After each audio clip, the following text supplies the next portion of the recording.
बिस्मिल्लाहिर्रहमानिर्रहीम। अस्सलाम वालेकुम students, welcome back to my YouTube channel PMA short and tips. उम्मीद करता हूँ कि आप सब खैरियत से होंगे और अल्हम्दुलिल्लाह मैं भी खैरियत से हूँ। आज जो हमारा टॉपिक है वो नॉन वर्बल के ऊपर है। पीछे भी हम 3 पार्ट नॉन वर्बल के बना चुके हैं। इसकी वीडियो बना के थोड़े थोड़े इसके जो MCQs में सॉल्व करके बताता हूँ। मतलब ये है कि जिनको कुछ पता ही नहीं है कि नॉन वर्बल और वर्बल क्या होते हैं, कम से कम उनको आइडिया हो जाए कि वह नॉन वर्बल क्या होते हैं। तो जब ये आप मेरे 10 MCQs इनको कर लेंगे, 15 MCQs पिछली के, उससे पिछली वीडियो के जब कर लेंगे तो कम से कम आपको एक आइडिया हो जाएगा कि नॉन वर्बल क्या होता है। आपको इसके सॉल्व करने का मेथड पता चल जाएगा। वो मेथड मैं आपको बताऊंगा कि कैसे सॉल्व करते हैं।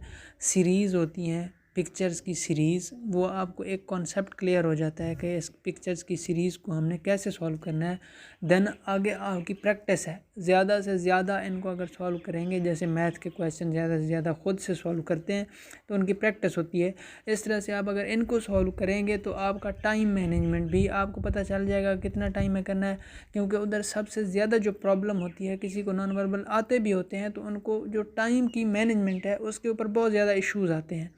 तो नॉन वर्बल के लिए टाइम की मैनेजमेंट जो है आप इस तरह से कर सकते हैं। अगर आपकी इस नॉन वर्बल को सॉल्व करने की ज़्यादा से ज़्यादा प्रैक्टिस है, तो अगर आपकी प्रैक्टिस नहीं होगी तो उधर आप जाके सोचने लग जाएंगे कि यार इसको कैसे सॉल्व करूं, तो टाइम फिर निकल जाता है। 25 से 30 सेकंड मेरे ख्याल में एक MCQs को सॉल्व करने के लिए होते हैं। तो कोशिश करता हूं कि आपको समझ आ जाए। तो इसका क्वेश्चन नंबर जो 1 है वो देखें। इसमें 2 चीज़ें हमने फोकस करनी है। एक तो सर्कल को भी फोकस करना है, दूसरा जो पहले में एक लाइन लगी हुई है उसको भी हमने फोकस करना है। तो अब देखें, ये इसकी जो रोटेशन चेक करें आप, जो प्रॉब्लम फिगर्स हैं उनमें। तो एक सीरीज़ आपको दी हुई है कि ये जो है क्लॉक वाइज रोटेट कर रहे हैं। जो सर्कल था वो नीचे वाले खाने में आ गया है, जो लाइन थी ये ऊपर वाले खाने में चले गया। सेकंड में देखेंगे तो थर्ड में देखें, ये जो सर्कल था ये उससे नेक्स्ट डब्बे में मूव कर गया है, और जो लाइन थी वो भी नेक्स्ट डब्बे में मूव कर गई है। देन जो लाइन ऊपर खड़ी है इसको हम नीचे वाले डब्बे में लेके आएंगे। जो सर्कल है ये ऊपर वाले डब्बे में चला जाएगा। मतलब कि ये एक क्लॉक वाइज जो है रोटेशन इसकी हो जाएगी। तो आप इनमें सॉल्व जो फिगर हैं, आंसर फिगर, इसमें से देखें आपको कौन सा इसका जो है लग रहा है कि सही आंसर होगा। इसका जो ए वाला ऑप्शन है ना, ये करेक्ट ऑप्शन है। इसमें वही सीरीज़ चल रही है जो फिगर प्रॉब्लम में चल रही है। देन अब मैं जल्दी जल्दी करूँगा। जो सेकंड है इसको देखें, जो गोल फिगर है हमारे पास, सर्कल है। देन आपके पास दूसरी में उसका क्या आ गया, सर्कल में एक छोटा सर्कल आ गया। अब थर्ड पे एक मुस्ततील है, उसमें छोटी मुस्ततील आ गई है। अब इन दो को करने से आपको पता चल गया कि कैसा सीक्वेंस चल रहा है। तो अब जो बड़ा डब्बा है इसमें एक छोटा डब्बा आ जाएगा, तो ए वाला ऑप्शन हमारे पास करेक्ट ऑप्शन होगा। देन थर्ड पे आप अगर देखें तो थर्ड में हमारे पास क्या है, थर्ड पे ये एक एल टाइप फिगर बनी हुई है। तो आगे उन्होंने दिया कि इस एल टाइप से ना एक बड़ा सारा डब्बा बन गया है। तो देन आगे भी उन्होंने वही एल टाइप फिगर दिया, लेकिन उसकी रोटेशन थोड़ी सी चेंज हो गई है। तो साफ ज़ाहिर है मतलब इस एल टाइप से डब्बा बन रहा था, तो उल्टा एल टाइप से उसमें से भी डब्बा बनेगा। कोई न्यू फिगर नहीं हमारे पास जनरेट होगी। तो हमारे पास जो 5 वाला ऑप्शन है ये सही ऑप्शन है। देन आपके पास क्वेश्चन नंबर 4 आ जाता है। इसमें बाकी ऊपर सर्कल सेम है, जो इसमें हमारे पास मुस्ततील है वो सिर्फ रोटेट कर रही है, सिर्फ एक सीक्वेंस है। तो ये रोटेट कैसे कर रही है कि देखें, एंटी क्लॉक वाइज है या क्लॉक वाइज है। तो हमारे पास ये क्लॉक वाइज कर रही है। ये ऊपर थी, राइट पे गई है, देन नीचे आई है, देन लेफ्ट पे गई है, देन अब ऊपर की बारी है। तो हमारे पास क्वेश्चन ये 4 वाला जो है ये सही होगा।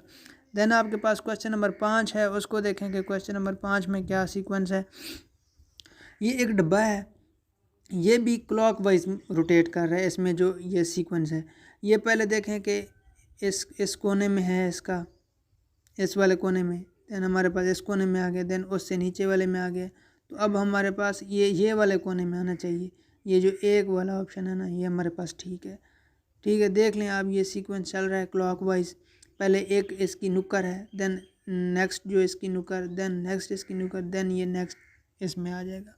ठीक है, अब हम देखते हैं जी क्वेश्चन नंबर 6 को। ऊपर जाएंगे तो क्वेश्चन नंबर 6 है हमारे पास। क्वेश्चन नंबर 6 में क्या आता है हमारे पास जी, 6 में देखें, पॉइंटर हमारा, हम पॉइंटर ढूंढ रहे हैं। हाँ जी, जो क्वेश्चन नंबर 6 है इसमें क्या है कि आप देखें क्लॉकवाइज है या एंटी क्लॉकवाइज है। इसमें एंटी क्लॉकवाइज जो सर्कल है अंदर वाला वो घूम रहा है। तो आप देखें पहले ऊपर की जानिब था, देन लेफ़्ट की जानिब आ गया, देन नीचे आ गया, देन हमारे पास राइट की बारी है। तो राइट हमारे पास क्या है, हमारे पास 1 भी है और 3 भी है। जो 1 है वो राइट से थोड़ा सा ऊपर चला गया है, तो हमारे पास जो सही ऑप्शन है वो 3rd का है। तो हम 7 वाला क्वेश्चन देखेंगे। इसमें भी 2 सीक्वेंस हैं। एक तो प्लस वाला सीक्वेंस है वो क्लॉकवाइज रोटेट कर रहा है, और दूसरी जो है ये वाली लाइन, इसकी भी आपने सीक्वेंस को चेक करना है कि ये क्या है। अब देखें प्लस वाला तो क्लॉकवाइज घूम रहा है, तो ये इस वाले खाने में आया तो साफ ज़ाहिर है इससे नेक्स्ट वाले खाने में आया, इससे नेक्स्ट वाले में 2 में भी यही है, 3 में भी यही है, 4 में भी यही है। अब नेक्स्ट जो इसका सीक्वेंस था वो ये लाइन वाला था, वो देखना है। अब ये लाइन देखें ऊपर से नीचे आ रही है, ये राइट से फिर नीचे आ रही है, ये नीचे से फिर ऊपर जा रही है। अब जो बारी है इसकी हमारे पास है वो लेफ़्ट से आएगी और ऊपर जाएगी। ये देखें ये 4 वाला जो है लेफ़्ट से आई है, ये ऐसे फिर ये ऊपर चली गई है। तो ये वाला ऑप्शन हमारे पास करेक्ट ऑप्शन है। देन हमारे पास है क्वेश्चन नंबर 8। क्वेश्चन नंबर 8 देख लेते हैं कि क्वेश्चन नंबर 8 क्या है। क्वेश्चन नंबर 8 में ये सीक्वेंस है, देखें ये जो पहली शेप है इसके साथ 5वें नंबर वाली शेप मैच कर रही है। तो पहली जो शेप है इसमें थोड़ा सा ये फिल था, लेकिन 5वीं वाली जो है सारी खाली हो गई है। देन आपके पास देखें एक दिल है, दिल वाला ऑप्शन इधर नहीं है। देन हमारे पास दूसरी फिगर आ जाती है, वो एक फुल फिल है, एक जो है आधी फिल है। तो अब उन्होंने सीक्वेंस बता दिया है इस फिगर का और इस फिगर का, ये वाली फिगर और ये वाली फिगर सीक्वेंस है। अब जो ये दिल है इस वाला हमने ढूंढना है। आया कि अगर हम पहली को फॉलो करते हैं तो ये सारी खाली हो जाएगी। अगर हम दूसरी वाली को जो फुल फिल है इसको फॉलो करते हैं तो इसका थोड़ा सा कोना फिल होना चाहिए। तो अब हम देखेंगे कि ये जो फुल फिल थी इसका थोड़ा सा एक साइड फिल थी ना, अब दिल की भी एक साइड फिल है। तो हमारे पास ये फुल फिल वाला जो ऑप्शन है ऑप्शन नंबर 1 ये हमारे पास करेक्ट ऑप्शन आएगा। अब देखें आपके पास 9 वाला क्वेश्चन है, ये भी सिंपल है। ये एंटी क्लॉकवाइज रोटेट कर रही है, ये पहले ऊपर था, ये साइड पे आ गया, देन नीचे आ गया, देन इस साइड पे आ गया। तो अब ऊपर की बारी है, तो हमारे पास ऊपर में क्या है, ये क्वेश्चन नंबर 1 ये सही है। देन हम क्वेश्चन नंबर 10 देख लेते हैं। क्वेश्चन नंबर 10 में क्या है कि एक मुस्ततील है, उसमें एक डब्बा है। तो सीक्वेंस आपको बता रहे हैं कि जो अंदर डब्बा था वो बाहर निकल आया है और बड़ा हो गया है। जो मुस्ततील बड़ी थी वो छोटी हो गई है और ऊपर आ गई और सारी फिल हो गई है। अब ये वाला सीक्वेंस नेक्स्ट में भी यही सीक्वेंस ढूंढना है। अब जो सर्कल है और मुस्ततील है, ये मुस्ततील है ये बाहर निकलेगी, जो सर्कल है ये छोटा हो जाएगा, ऊपर हो जाएगा, और जो है ये फिल हो जाएगा पूरा। अब मुस्ततील को बाहर निकालना है। अब ये मुस्ततील बाहर निकले, 3rd वाला ऑप्शन देखेंगे तो अब सर्कल जो है इसको छोटा करके फिल कर दिया गया। ये वाला ऑप्शन आपके पास करेक्ट ऑप्शन है। देन हम देखते हैं क्वेश्चन नंबर 11 को। ये क्वेश्चन नंबर 11 में क्या सीक्वेंस है। अब डब्बा है, देन भी डब्बा है, देन डब्बा थोड़ा सा तिरछा हो गया है। देन हमारे पास 4 पे क्या आ गया है, सर्कल आ गया है। ये क्या कहते हैं, which one is different from the rest. ऊपर से आपने इसने की अब वो भी पढ़नी है कि लॉजिक क्या है, ये क्या हमने इसमें ढूंढना है। तो वो कहते हैं इनमें से डिफरेंट कौन सा है। तो ये जो 3rd वाला डब्बा है ये थोड़ा सा उनसे डिफरेंट है तो सही, लेकिन फिर भी कुछ ना कुछ मैच कर रहा है। लेकिन ये जो सर्कल है ये तो फुल डिफरेंट है ना। देन हम नेक्स्ट में देखते हैं विच वन इज़ डिफरेंट। पहले भी मुसल्लस है, मुसल्लस है, मुसल्लस है, फिर डब्बा है, फिर मुसल्लस है। तो हमारे पास डब्बा जो है ये सारे ही डिफरेंस ही ढूंढने हैं। नेक्स्ट जितने भी क्वेश्चन खड़े हैं, मतलब हमारे पास 12 है, 13 है, 14 है, तो इनमें डिफरेंट ही ढूंढना है। बाकी क्या अब इसमें क्या डिफरेंट होगा, ये बाकी सारे तो सेम है। 13 वाले में देखेंगे तो ये जो डब्बा है ना ये इनमें से डिफरेंट है। बाकी की एक एक साइड जो है खाली है, लेकिन ये फुल फिल है, हर तरफ से इसकी दीवार है, तो ये डिफरेंट है। 14 में देखेंगे इसमें से डिफरेंट निकालेंगे। 15 में देखेंगे तो 15 में से डिफरेंट निकालेंगे।